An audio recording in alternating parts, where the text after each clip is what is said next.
ایک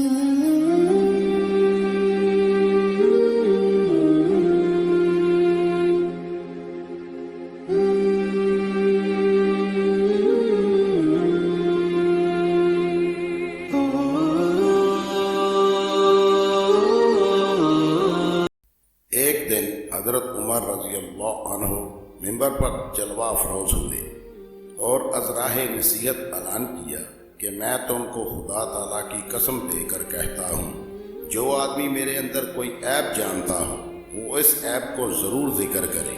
یہ اعلان ہوتے ہی ہر طرف شور و غوغا مچ گیا، آوازیں بلند ہونے لگیں۔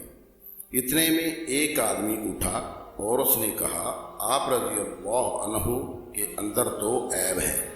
یہ سن کر حضرت عمر رضی اللہ تعالیٰ عنہ کا چہرہ دمک اٹھا اور مسکراتے ہوئے دریافت کیا، وہ کون سے عیب ہیں؟ اللہ تجھ پر رحم فرمائے۔ اس آدمی نے کہا کہ آپ رضی اللہ تعالیٰ عنہ کے پاس دو قمیضیں ہیں، ایک قمیض پہنتے ہیں اور دوسرے اتارتے ہیں، اور آپ رضی اللہ تعالیٰ عنہ نو بنو کھانے جمع کرتے ہیں، جبکہ یہ عام لوگوں کی وسعت سے باہر ہے۔ حضرت عمر رضی اللہ تعالیٰ عنہ نے فرمایا، خدا کی قسم اب میں دو قمیضوں اور دو طرح کے کھانوں کو ہرگز جمع نہیں کروں گا۔ چنانچہ آپ رضی اللہ تعالیٰ عنہ اس پر قائم رہے یہاں تک کہ اللہ سے ملاقات فرمائی۔